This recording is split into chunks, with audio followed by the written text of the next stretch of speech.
I'd like kick up by telling you about the elm, an iconic tree in Britain. The elm trees, once a familiar sight in Britain, was almost wiped out by the Dutch elm trees in the 20th centuries. However, the current scientific and conservation efforts aim to bring the trees back to British landscape. I will talk about some causes of elms decline and the current attempts to reintroduce and protect it.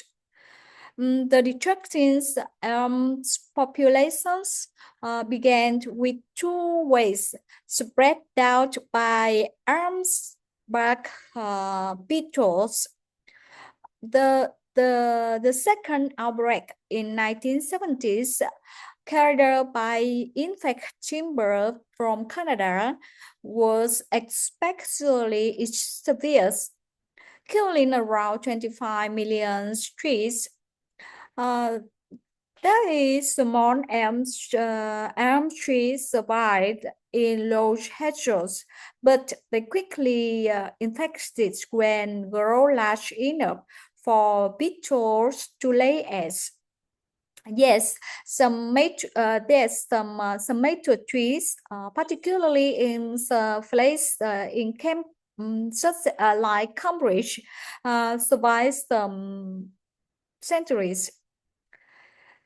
Raising questions for the researchers, their endurance is whether due to avoidance, tolerance, resistance, or something else. Identifying the survivors could help the researchers breed the stronger and disease-resistant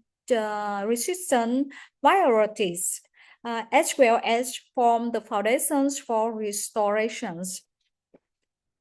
The efforts to reintroduce elms today is they are focusing on developing resistant hybrids, and they are testing carefully about the immunity to the fungus.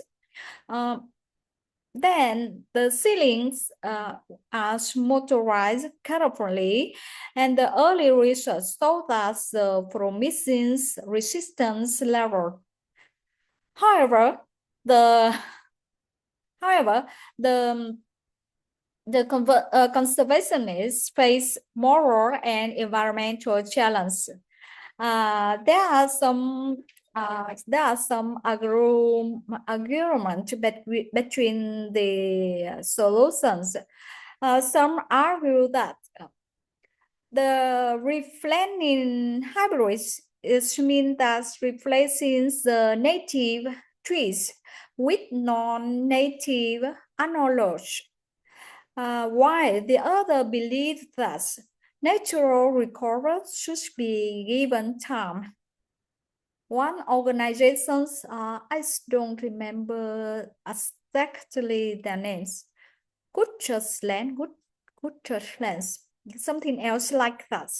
They support protecting the existing survivors and expanding the natural habitats to encourage resilience.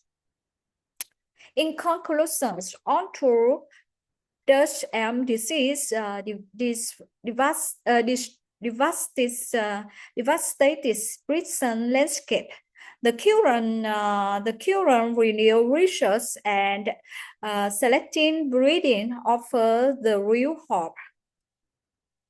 I think with the scientific efforts and responsible management, the elms can once again come back to a vital part of British landscape.